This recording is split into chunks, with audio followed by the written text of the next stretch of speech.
Do you have a suggestion for a Rockstar Impact Podcast guest? Go to impactpodcast.com and just click Be a Guest to recommend someone today. This edition of the Impact Podcast is brought to you by ERI. ERI has a mission to protect people, the planet, and your privacy, and is the largest fully integrated IT and electronics asset disposition provider and cybersecurity-focused hardware destruction company in the United States, and maybe even the world.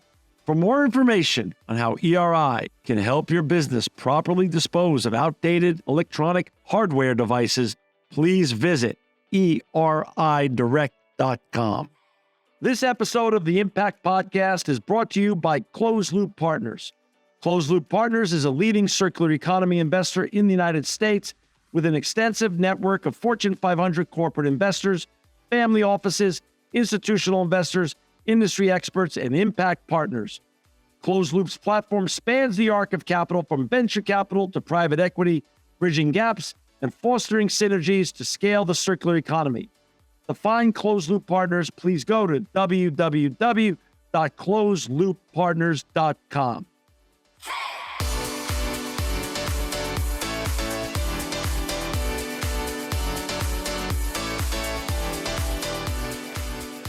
Welcome to another edition of the Impact Podcast. I'm John Shigarian, and I'm so honored to have with us today Steve Nygren. He's the founder and CEO of Serenbe. Welcome, Steve, to the Impact Podcast. Thank you. Looking forward to the conversation. You know, Steve, before we get going and having a longer conversation about Serenbe and about your brand new book here, which is called Start in Your Own Backyard. I've reviewed this book. I love it. We're going to talk about the book. I want you to share a little bit about yourself. Where did you grow up and how did you get on this fascinating and impactful journey that you're on? You never know where the path takes you. It's true. I grew up on a generational farm in Boulder County, Colorado. My ancestors helped settle the Front Range in the 1860s.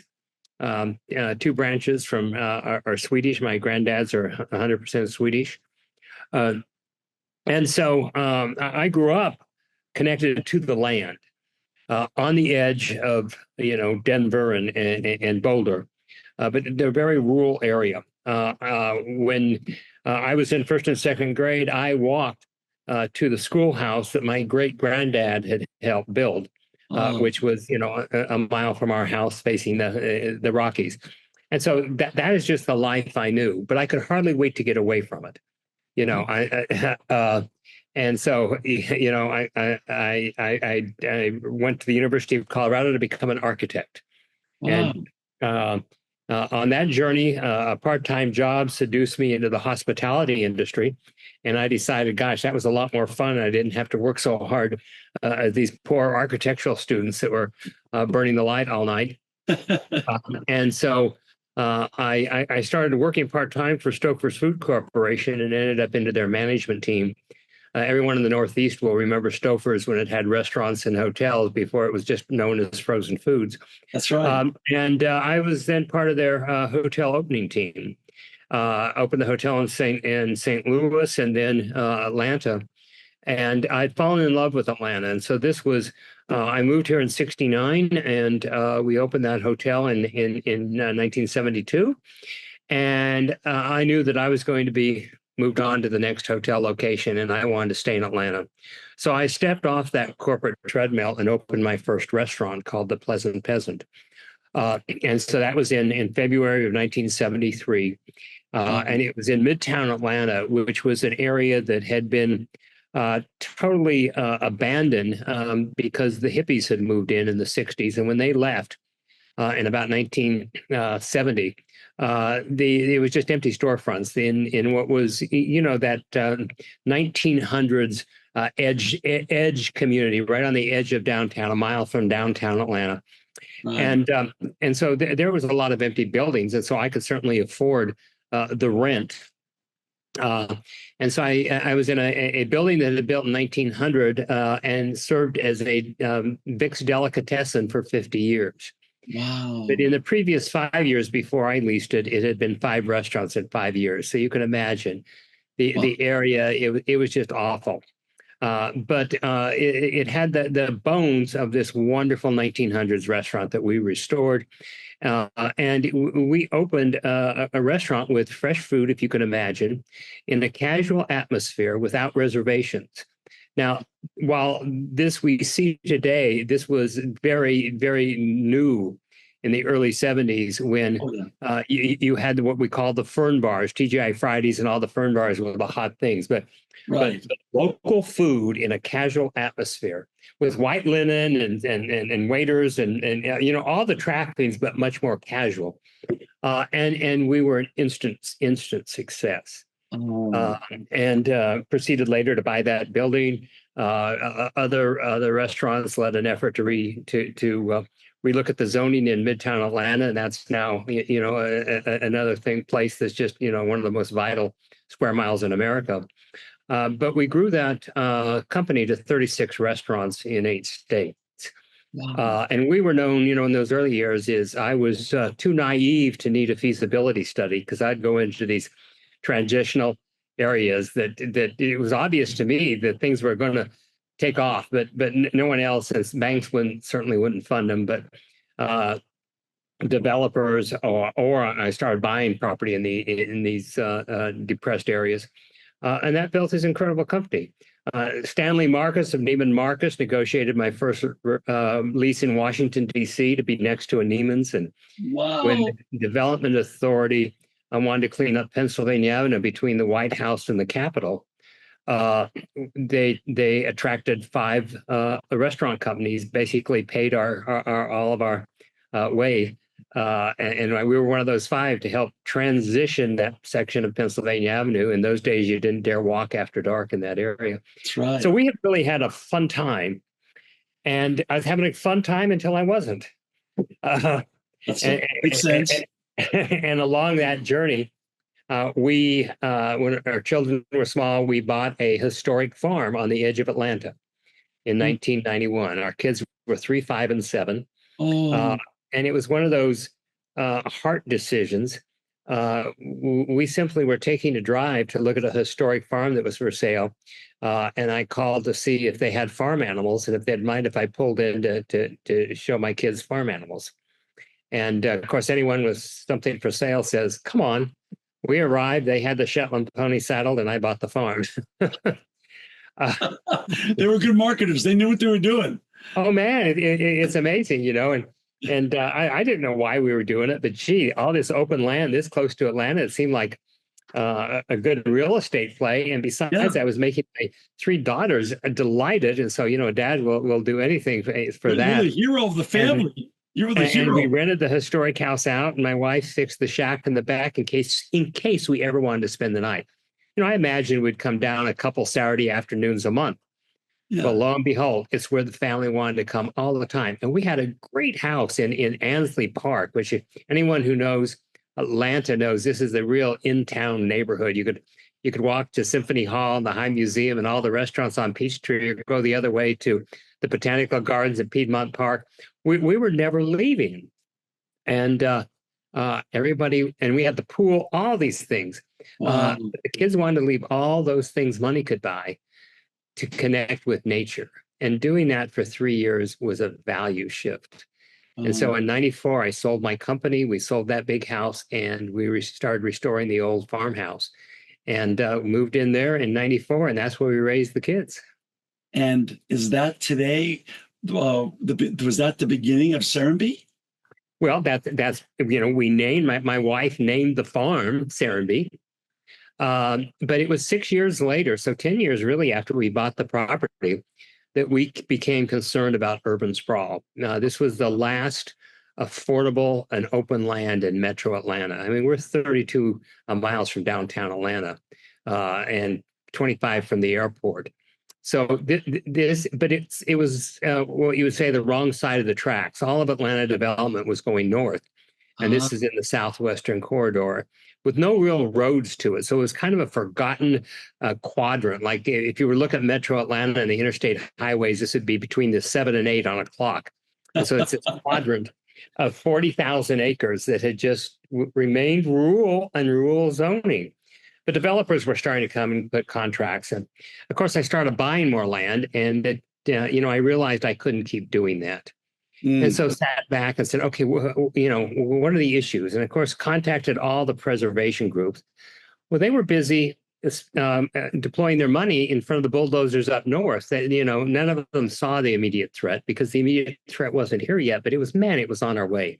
Right. And so I sat back and tried to understand why we couldn't link development entitlement with land preservation. And my model was the countryside of England. We had a dear friend who lived over there in this little village between southwest of London called Selborne. And so we took the kids about every year during my retirement. So I learned a lot about their land laws, their common paths. Each little hamlet had a pub, a grocery, a community life. Right. And why can't we do this in America? And of course, all the professionals thought I was nuts. I was a naive restaurant guy.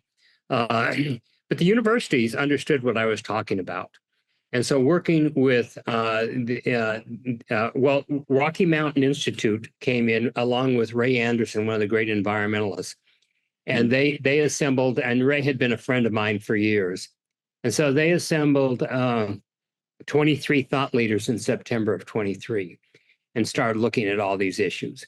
And of course, I was disappointed because there was no one that was my model, my mentor, someone I could hire. They were all experts in all these silos about, we had some real serious issues. And so that frustration then, Ray sent me around the country, and 6 months later, I said, there's got to be somebody doing this. And he said, no, that's why you have to. And so all those people were wonderful resources, never sent me a bill, and connected me with Phil Tabb, who did his doctorate on the English village system, and had just accepted the position of head of architecture at Texas A&M. So the architecture department at Texas A&M, the legal and land use at the University of Georgia, and the architecture and engineering and land planning at Georgia Tech were my three academic teams that really helped move this forward. And we organized conversations with the 500 landowners that owned this 40,000 acres. And through a 2-year process that was neighborhood coffees leading to public meetings, we changed one of the largest zoning overlays in Metro Atlanta's history in 2002, which linked development with preservation. And so it moves all development to 30% of the land, and the 70% has to remain in an agricultural zoning for farms, pastures, equestrian, recreation, whatever would be titled. But it moves all the density then to these clustered walkable villages, which today we understand, 25 years ago, this was nuts, but this is what you see all over England. That's right. And so why couldn't we do that here? And so then once we got all of the zoning overlays in place, we brought transfer development rights in for the state of Georgia. The South didn't have that. And once the tools were in place, then we broke ground on Serenbe in 2004. And first people started moving in 2005. Now, we were so different. The real estate community, I tried to get investors. I tried borrowing money. Everybody thought I was nuts, but thank goodness I had bought property in Midtown Atlanta in the 70s. And then when that was rezoned as a walkable community in the 80s, all of that land had appreciated, which allowed me to leverage or sell it to really finance your dream, your new dream. Serenbe and developed it as a model, because if we didn't do it, people had to walk it and see it. And now, 28 years later, we've had people, as I just ran into someone, and their son was born here and now is headed off to college. Several of these here, and we had people who moved here. They're aging into their 90s. We are a real model that a lot of these issues, this health crisis we have in America, it comes back to our built environment and the lifestyles that we have developed for people to live in, or to exist in, is better. We've zoned the vitality out of where we live, and it seems so common sense, but there are no good models. And so this is why literally you walk on the streets and you start it feels familiar and unusual at the same time. What is when did you go from being seen as a wonderful, successful restaurateur businessman with a crazy big idea to, wait a second, he's on to something really big. This is going to be a success. When did that cross over? Well, I'm trying to figure out when that is going to happen. I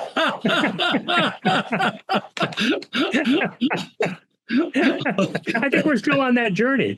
Oh, well, I've read, it would be too many to recite, but including the MLK Jr. Beloved Community Environmental Justice Award and the Global Wellness Institute's Leader Innovation Award and South Face's Argonne Award. You've won more awards than I have fingers on my hand. And so has Serenbe won its own awards. So I think that recognition has come.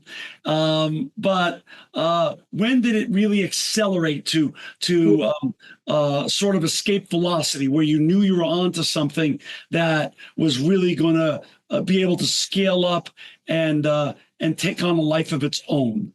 Well, it continues. I mean, we have certainly gotten awards, and awards for people that are really understanding, whether it's environmental issues, health issues, inclusion, just those groups you named. And we got the awards because we're so unique. Yeah. Now, what I have not gotten is a major investor or loan that help propel this in meaningful ways. And so this is why I say, the traditional systems that propel and advance these things still has not recognized me. They still see me as a little bit of an environmental hospitality guy. Now, in the housing area, people can now get a loan. We can build any price home here that's imaginable, Right. because we're our own comp, if you will. Got it. But we have several things on the drawing boards: hotels, more office buildings.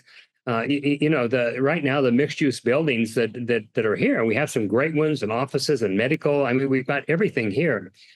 We basically have built that ourselves. The school on campus, a huge, set up as a nonprofit. That money was all raised within the community. So there's a lot of really things exciting that are happening, but it's still small enough that we're not seen as a major developer yet. We're still a niche developer. How did your wife come up with the name Serenbe? We were on a drive and thinking about naming it, and we were in the rural country roads of Georgia, and suddenly came to her that when we slowed down to simply be, we found the serenity we were looking for. There you go, serenity in being. I love it. I love it. How would you describe? I'm on an elevator with you. You're going to the 50th floor. I'm going to the 40th, and we introduce ourselves to each other. And you tell me about Serenbe. In that 60-second period, how would you describe Serenbe to the uninitiated? It is a community that preserves a major part of nature, but we're on the edge of a major city. And the way we have developed it by connecting people to one another and to nature, you can literally feel the joy. You see the free-range kids and uncaged elders everywhere, and you realize how that has disappeared from where we live today. And so we're a demonstration of what joy can feel like by just being on the street. I love it. How many people, give or take, how many people are currently residing? We have about 1,400. Wow. With people moving in every week. We're building and expanding houses, so this is expanding. So and it's what I call global citizens, because we have the airport just down the road. So while we feel remote, we're really a very urban feel when you're here on the streets. We have incredible line of restaurants. People drive in from all over for the restaurants. The school kids are walking to school. 300 full-time kids living here, and not one reported sign of asthma is just one statistic on our health. That's statistically impossible in the United States today, and several reasons that we've been able to do that. Art galleries, health, we have from the traditional family practice and pediatricians and dentists, all the way to, alternative Chinese medicine. And we have the nation's first non-chemical pharmacy, alchemy. So we are now attracting leaders that want to make a difference and have dreams for businesses they could. We are now that platform that they can come to. And so we have over 30 what you would call mom and pop niche businesses that have all located here that make the lifestyle here this wonderful village. That's so wonderful. So you're really attracting a whole new generation of pioneers. That's correct. That's wonderful. There's a word. It's right now over your what would be my left shoulder, but it's your right shoulder. But when I was reading up on Serenbe, it's a word I wasn't familiar with. Biophilic. That's right. Talk to me about what does a biophilic wellness community mean? Well, as we started, as I mentioned, everyone thought we were completely nuts. Right. And so we just put my head down. I stopped going to conferences or meetings because everyone saw me as this, kook. Right.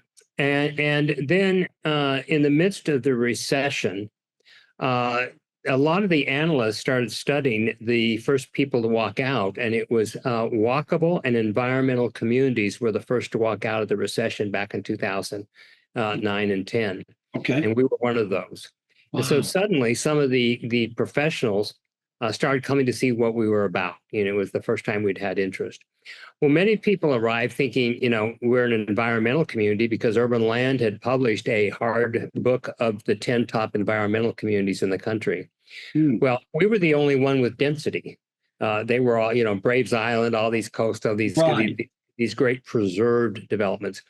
And then we were one of the first, what you would call agri-hoods. Kevin Sachs of the New York Times came and did a story on we put farms right next to housings, and that was unheard of back in 2004 and 5.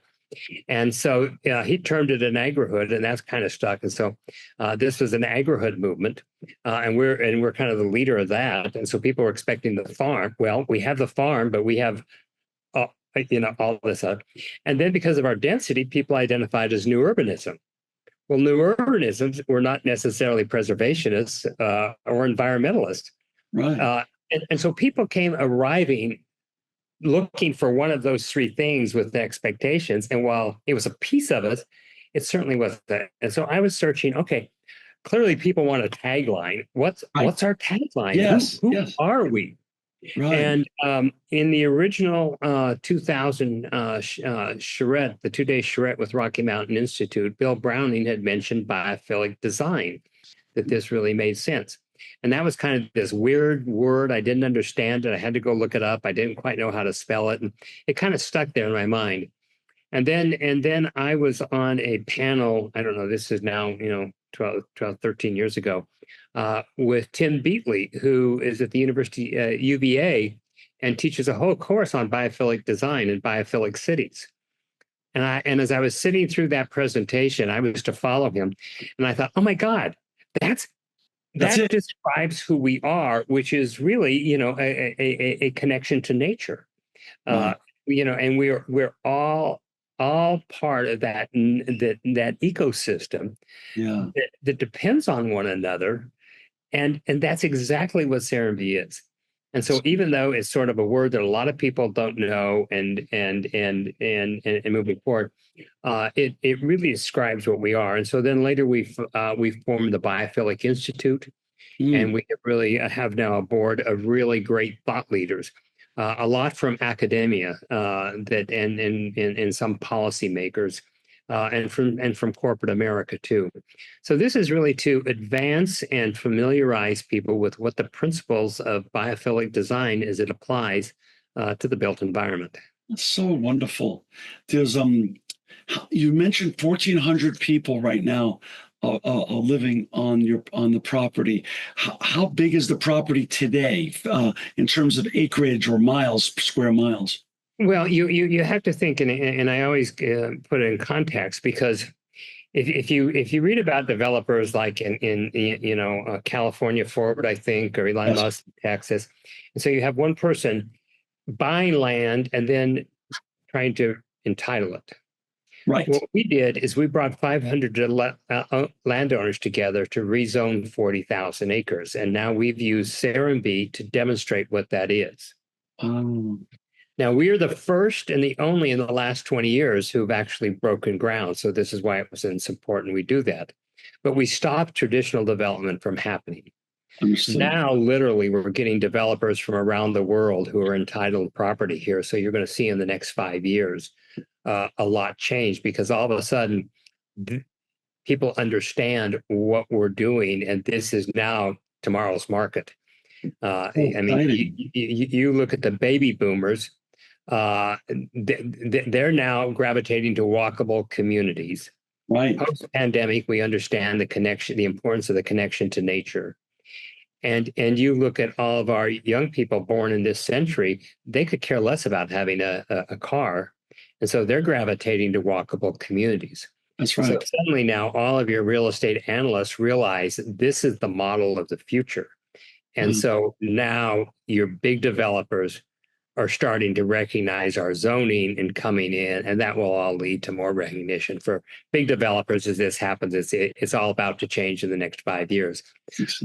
And so that's right. So Serenbe today, we own 2,000 of those 40,000 acres. Okay. And now we'll save 70% of it. So just think about that. And we have only disturbed less than 300 acres for this walkable pods of communities. And and each pod has a different retail focus. So one focused on the arts, and you'll see throughout them. And it also, each of these set the tone for everywhere else. So all of our street lights are commissioned by an artist. Interesting. If I don't know if you have a lot of young people listening, but a lot of young people. One of your influencers is Rob Roush. Well, it's his dad who designed all our streetlights. No kidding. And so we've always had these interesting people, and then we formed. We have an institute. And every house sold or resold pays a 1% transfer fee into that institute. So we have all art programming. So we put over $1 million into art programming from that transfer fee. And then that allows them to leverage that for a lot of other funding. So we have this incredible art coming in from all over the world. We have a resident art program, so we have artists living here, 52 weeks a year, and so that's really happened. Then the next community is focused on agriculture, and so that's where the farms are. That's where the farmers market is, the general store, all those things. And each of these communities have their own coffee shop and their own retail and their own restaurants and what have you. And then the next community, and these are all walkable, very right. And the diversity makes it interesting. Oh yeah, and then the next, and the architecture kind of changes with it. So the art community, the architecture in the commercial area, houses can be a little bit very.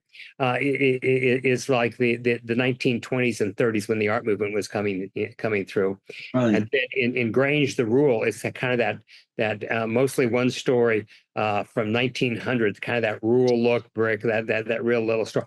But then the 5-story condo building would resemble one of the old cotton storage buildings. So it's like a restored cotton building.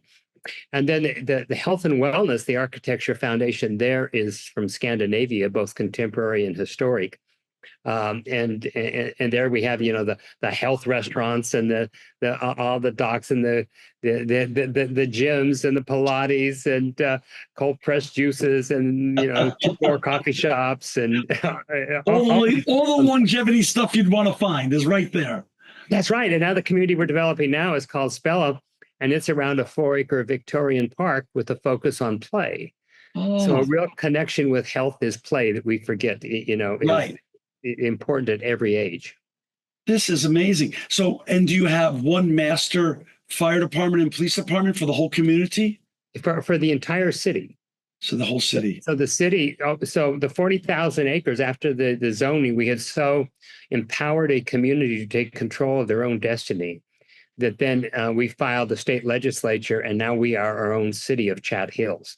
So all the zoning, the police, fire, public works, parks. We're working with Trust for Public Land now on the Chattahoochee River runs through the edge of our city, and we're working with them on their Riverlands project. So we'll be able to take a bike along the river right into the middle of Atlanta with the plans that are being set up now. So this is, we are so connected to Metro Atlanta, yet we have this wonderful European. It would be, like a lot of the hamlets and villages you see on the edge of London.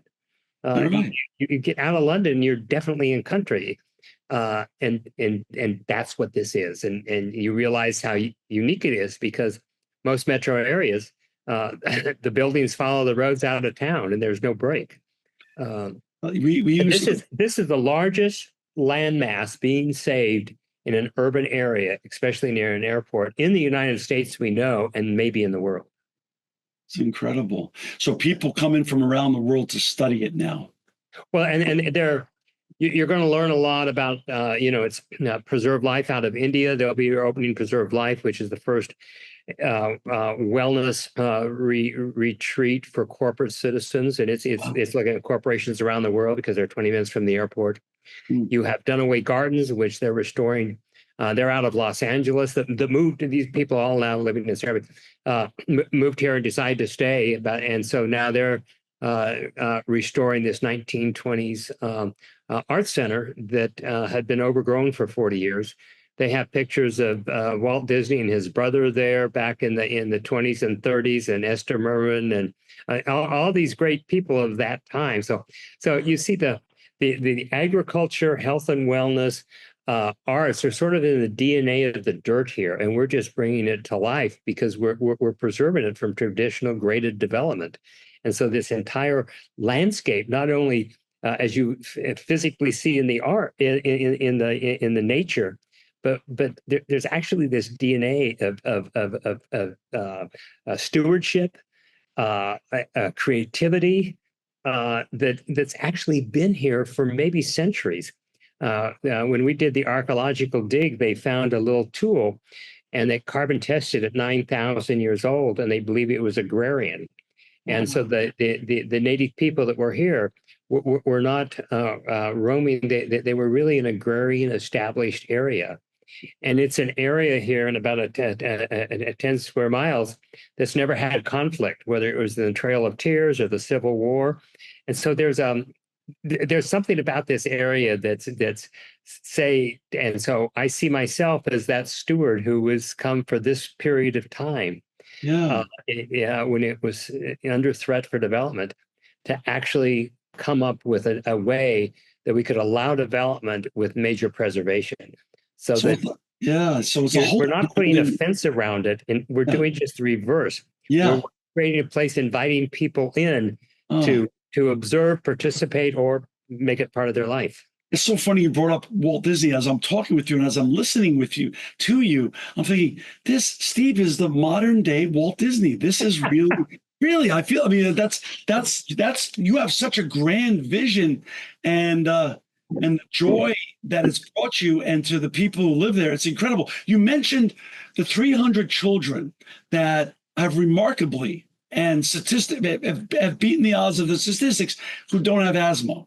Talk about what other tangible benefits you could point to that living in Serenbe has created for not only the community and the land, as you said, as great stewards of that property, but also personally for people in terms of all the other nonsense that we've, as you said, we've overzoned and overstressed ourselves with all this overzoning in other parts of America. What are some of the benefits that you've seen your residents enjoy? So, for instance, while we have the statistics on the kids, there are many of the elders who have moved here because they can breathe here, and they can't breathe in Metro Atlanta. So this is true.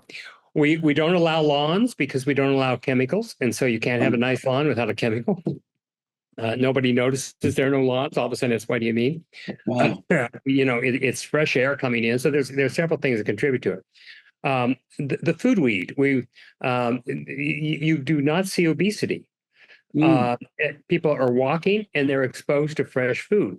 One woman stopped me and she says, I was on diets for 20 years. And I finally gave it up because it was controlling my life. Every time I went out, I was counting calories, figuring out if that diet allowed me to eat whatever was being served. And finally, 10 years ago, I decided I'm just going to be a little heavy. Yeah. And she said, we moved here about a year ago. And she says, last month, I borrowed somebody's scales because my clothes were all getting loose. And she says, I've lost 16 pounds without thinking about it. And she says, I'm now walking to dinner. I'm walking to everything. I'm walking to friend's house. And she says, I'm only exposed to fresh food. If I want fast foods, I have to get in a car and go find it, which is the reverse of where we live. She says, fast food was totally available and easy, and I had to really search for the fresh food. And so we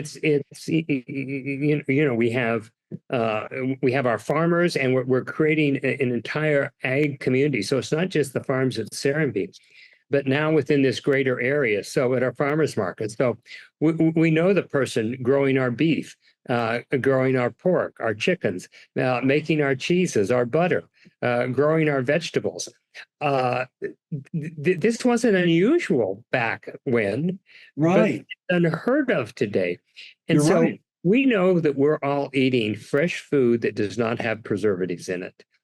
So it's radical transparency and interconnectedness that we've totally lost in the general population of this country. And now I know the guy, I know the butcher, I actually know the dairy farmer. These are friends of mine. They're not just commercially available in my community. I actually know these people. And this is available in most communities today if you can search it out. I mean, it's natural. They're just here. They come to us, or they're either here. Or they come to us. Right.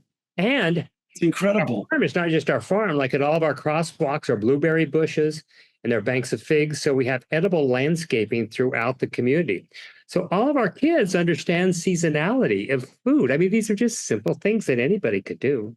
But again, I don't want, you're a humble man, Steve, and anyone could do it, maybe. But the truth of the matter is, you had the vision and you put this together. Now you're an architect by education and trade, and you're also now an urban planner, really. So how did you come up with the right balance and mix of figuring out? I know how you figured out all the little towns that was from the English countryside, makes total sense. But when it comes down to community design and the impact that has, that it could have, and it does have on all of us in terms of mental health, social cohesion, which has become more important than ever before, and also climate resilience, which we know climate change is in the news every day. How did you come up with how to make this work and find the right balance to make it work from a community design perspective? So first of all, know that I was a architectural dreamer, and I never became an architect. So so I was never that was profession. I jumped over to be a busboy instead. Okay, I got it. That's fair. But so number one, you've heard the land plan and the English influence. Yes. When I was in Atlanta, I was on many art boards, and I saw the artists struggle, and we always had to raise X money, or this organization was not going to survive. And that's no way for creative people. And you look at great places through civilizations. Every place we visited in Europe, there was either an art patron or a church, some religious, there was some patron. Well, how could we make that happen today? And so that's when I started searching for a tool and came up with a transfer fee. I'd found a little community that was doing that for preservation, about 0.25%. And I said, well, we'll do 1% to make this really meaningful. And of course, everybody says, no one will buy at that. We've never had a pushback. And if it's a raw piece of land where you're going to build a house, it's 3%. And then this continues every time it resells. And no matter how many pieces of property you buy here, you're going to pay that 1%. Right. So, and I understood from a basic just experience that art is how you can communicate to people through their heart.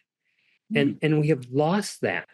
and some of the tough conversations we've had here, we've ended up really turning it into art conversations to really be able to talk to people from a different level. Growing up on a farm and knowing the importance of fresh food, putting a farm. I mean, this just, even though nobody was putting it next to housing because there was a feeling that it was smelly, nobody wanted to live next to a stinky farm. Well, organic farms aren't smelly. And so that was natural. And as we look at how dysfunctional in the health crisis, we had to really address the issue of health, especially for our youth and our elders. These are the two bookends that have really not been addressed in a meaningful, respectful way. And so because of my own kids, and because I knew 5 of my great-grandparents, and of course all my grandparents, I really understood what aging naturally meant. In the 1950s, we didn't have these fenced compounds that resemble more like prisons than they do places to prosper. And so I realized health and wellness, it wasn't a lot of things being studied by your health institutions. It was basically how we lived and how we connected to each other and to the basic ingredients that fed our bodies with the food, that fed our souls with the art. And so these were just sitting down about thinking about where we had loved as we traveled, what were the components of those.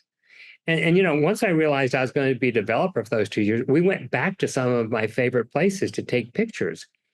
And I really discovered a lot of the places in America that I'd kind of found interesting that were developments. I came out with very few pictures. There wasn't a range. There's such big design review boards, but it's sort of a narrow. But places created over centuries had a lot more mixed architecture, but placement and massing was important. So as I went back and studied the places that I had just intuitively liked, I tried to figure out what it was about them that made them places I wanted to go back to and that had really prospered through time. And so that was just a really intuitive study of this. And then luckily I was able to bring like Phil Tabb, who did his doctorate on the English Village system.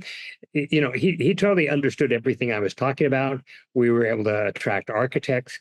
We were able to people that were trying to deal with the agricultural movement. Now we're kind of a think tank with national organizations all headquartered here in some way. And so we knew all those people, and we pulled them all close to us. One of the great things about being a hospitality guy, you know who to invite to your table, and if you have the right mix, it's a successful evening, right? And so I've done the same thing with development. I just know who to invite to the table. Well, I love it. And for our listeners and viewers who've just joined us, we've got Steve Nygren with us today. He's the founder and CEO of Serenbe. You can find Steve and his wonderful community at SERENBE.com. You don't have to write that down or stop driving your car. We're going to have it in the show notes. Steve, and he's also the author of this wonderful book that we're going to get to talk about in a little while. Start in Your Own Backyard. It's a wonderful book. I've reviewed it already. Steve, you bring up one of the key, it sounds like, trademarks of what your brilliance is and your vision's all about is diversity. Diversity of the pods, of the little communities that you've created that all interrelate with one another, and you can walk from one to the other. But the other thing is, you just mentioned multi-generational living. And, I have friends that have massive careers that they give up in a different country to move back to China to take care of their loving parents. And it seems like that's an art form that we've absolutely walked away from here in this country, where we've created old age homes and other places to put the elderly out of sight and out of mind.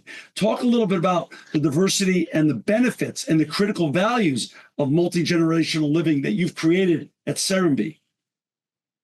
We, a lot deals with the physical plant. So we have one street in our health and wellness community where we are hoping to break ground here in the next few months on a 7-acre campus focused on aging in place. It will be unique in the fact that it does not have age restrictions. It's purely a place you would move if you had a health issue. And it has all the trappings that you might find in some of your more institutional compounds that have all these rules and regulations. But instead, we have created a place where independent operators come in, and so it's a village approach, located on the street with 20 some other mom and pop practitioners. And it will have a concierge and transportation and food credits. But instead of having the dining rooms within the compounds, you'll have a shuttle that takes you to any of the restaurants in the community. And so it just makes it as normal into age and place as it would. And it's across the street from the school and the pool. Wow. And there are shortcuts through the campus for the kids. So the sound of children's laughter brings a smile that you don't normally see. Everybody's face. And we see now what's happening with people that maybe do not have grandchildren, or they're not living close. Suddenly you'll see them stepping in to be that support system, whether it's reading to kids, whether it's stepping in to help in some ways. And the friendships that jump generations that we lose if we don't have our seniors. And so, man, people that are moving into elderhood have time to listen and talk to these kids and even mentor them. And meanwhile, now, I mean, my 9-year-old grandson does all my electronics and programming for me. He's into that. He intuitively knows things that would take me maybe 20 minutes to figure out, and he just intuitively flips his fingers and knows where to find everything. So there are such benefits for these bookends of our society to know each other and to interact, whether you're related or not related. And you just see it, you feel it here in just the way we have physically set the place up. I have to ask the question, does your grandson live at Serenbe? 7 grandchildren all live here. I see them all. I have 3 daughters. They have all returned with their northern husbands, and they're all right here on the property. They walk to school. Their friends are here. Their pediatricians here. It's rare that they are in a car seat. So for parents listening who have wrestled with car seats and the hassle, they either walk, bike, take a scooter, or a golf cart to whatever's going on. They're not in cars. Steve, you've done a lot of things right in life, obviously, and but boy, I'll tell you what, you really hit the jackpot on your vision, because for you to have your 3 daughters and your 7 grandchildren in your same community, that's really, you really did hit the jackpot in life. And here's what's exciting: people that see it. Yeah. So I have a cousin who's in early dementia. She's a little bit older than I am, and her daughter's now moving her here because this is a place she can feel natural. She had a townhouse part-time here back when we first started. Yeah. I have another cousin whose the son is moving here with his wife and their children for the education and the connection for kids.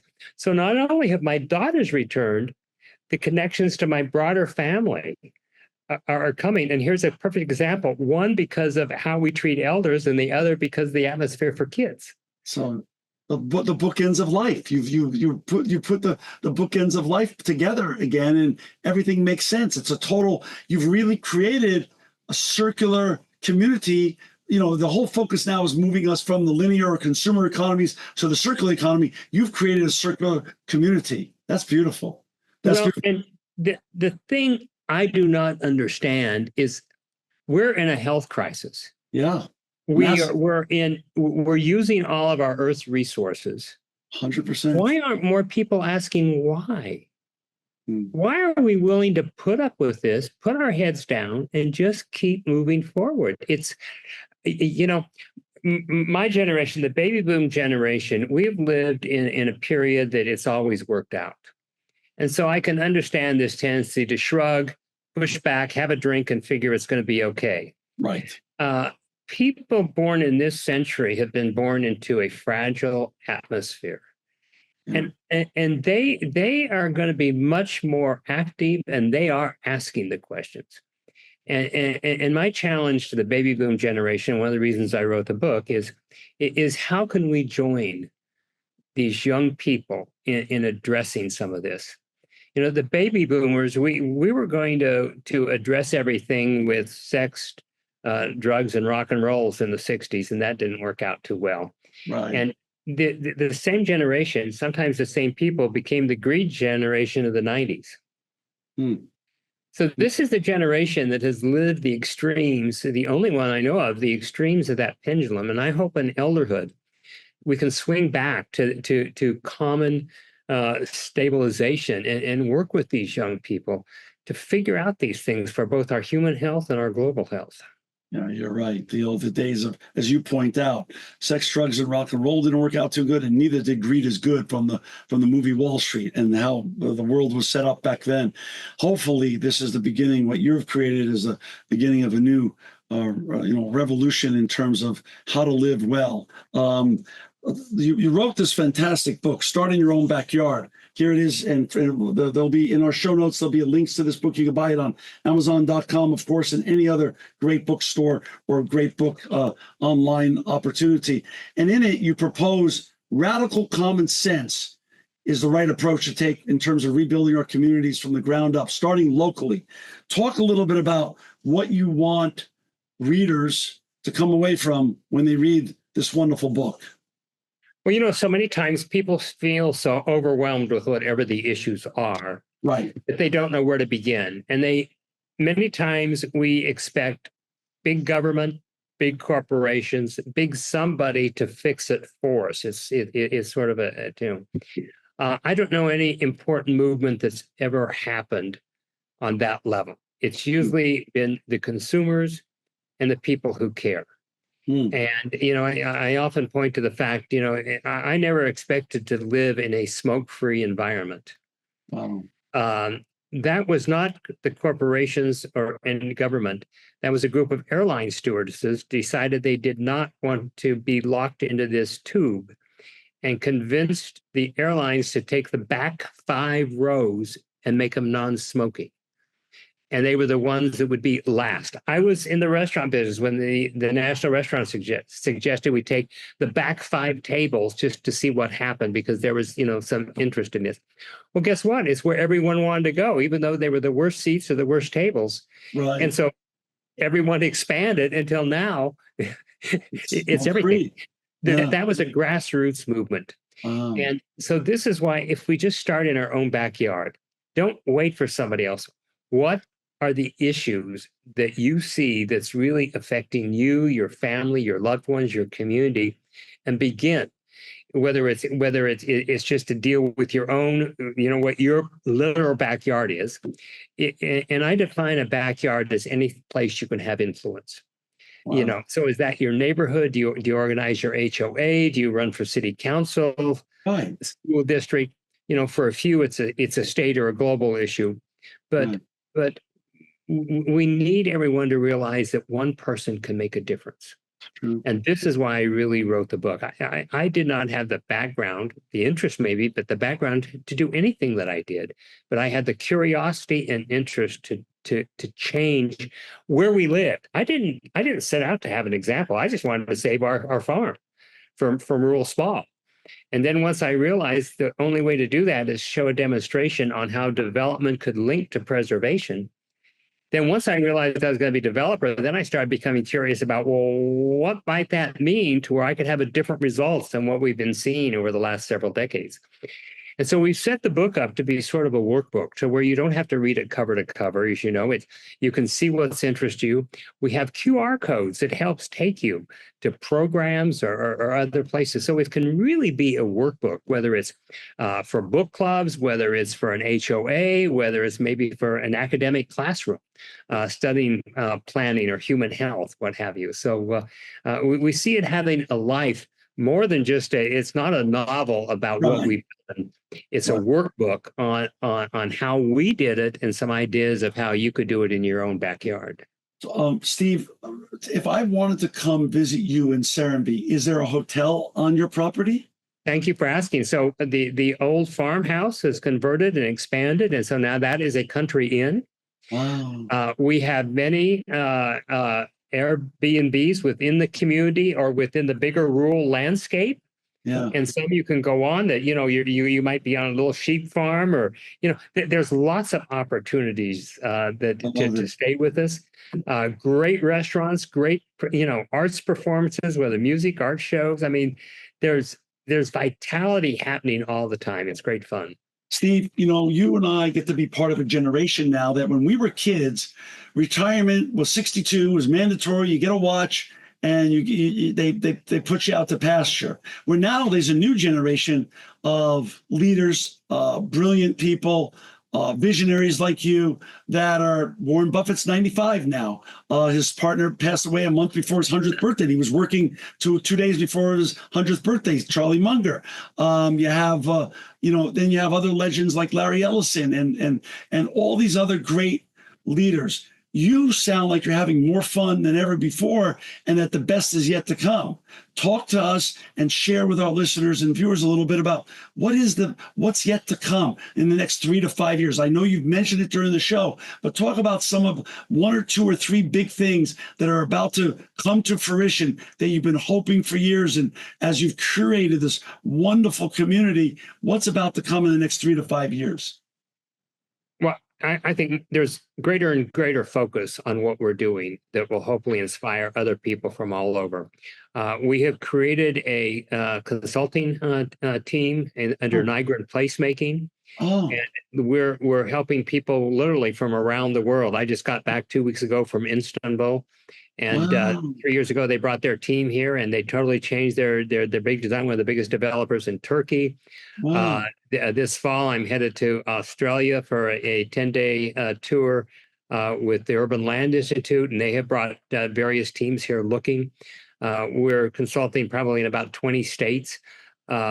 And so there's a new interest in doing these. And the important thing, we go in, and it's not that there's a Serenbe model or formula that we try to impose. Is to understand what both the community and the natural landscape of the community would be like. And so we believe in working with nature rather than imposing a plan on nature, which is a very unique way to go. And so we're trying to share our story and then educate other people. And we're going to see more and more models of this coming out. Plus, we have a lot of things we're hoping to do to both have the hotels and aging in place, and more office buildings. We're 25 minutes from the world's busiest, most connected airport. We're a perfect place for a corporate headquarters of any company that truly wants to not only have a certified building, but be in a certified community, and to where everyone is walking and the talk, if you will. Yeah. I think all of that is on the verge of happening, and we already see these global people are coming, and as these are announced, these various global things in our greater Chattahoochee Hills, this is going to become more of a global known place in the decades ahead. And so you have peeked behind the curtain now you just have to come see what we're talking about. I'm coming to see it. I got to just tell you this. It's not only a delight to share this time with you today, and you're the graciousness and generosity of you to share it with us. But one of the guys who came on my show early to sort of validate the show 17 years ago and get us a little name so we could attract better and more guests like you was Ray Anderson. So to have you on and know that you were great friends with Ray, and he was such a delight and so good to me and so inspirational, it just totally makes sense. There's so much goodness going down in Georgia that no one knows about that we got to all hear about more and more. And this is just another great example. You are a great representation, another great example of how much great work is coming out of Georgia. And Ray's work has been, of course, copied by so many companies and so many corporations. So he was a visionary, inspirational person. You're the same. And I just want to say, well, he was a great mentor of mine, and His stepson, godfather to my 38-year-old daughter. So you can tell how long I've known Ray. It was before he ever had his spear in the chest, as he says. And so many wonderful times. And if you look at a lot of the early documentaries, that's all on the grounds of Serenbe from Ray. Wow. Of course, his 50th and 60th birthdays were all held right here at Serenbe, and Ray Day, celebrating his life's always here. So that's very interesting. That's full circle. Right? And then and that was like 17 or 16 years ago. I'm going to share this. My wife is traveling on business now, but when she's back, I'm going to share what we've done today and all this. And we're going to look forward to coming down and staying in that wonderful property of yours in the country inn that you've set up there. We're very excited. We're going to come on down and visit hopefully this year. So Steve, first of all, thank you for, like I said earlier, the generosity and graciousness of spending this hour or so with us today. For our listeners and viewers, to find Serenbe, you could go to www.serenbe.com. It will be in the show notes. Also, I encourage all of you to buy this wonderful new book, Starting Your Own Backyard, Transforming Where We Live with Radical Common Sense. Steve Nygren, you're not only a wonderful human being and really fun to interview, but thank you for making the world a better place. Well, thank you for sharing the story with your backyard, which is all your listeners. This edition of the Impact Podcast is brought to you by Engage. Engage is a digital booking platform revolutionizing the talent booking industry. With thousands of athletes, celebrities, entrepreneurs, and business leaders, Engage is the go-to spot for booking talent, for speeches, custom experiences, live streams, and much more. For more information on Engage or to book talent today, visit letsengage.com. This edition of the Impact Podcast is brought to you by ERI. ERI has a mission to protect people, the planet, and your privacy, and is the largest fully integrated IT and electronics asset disposition provider and cybersecurity-focused hardware destruction company in the United States and maybe even the world. For more information on how ERI can help your business properly dispose of outdated electronic hardware devices, please visit eridirect.com.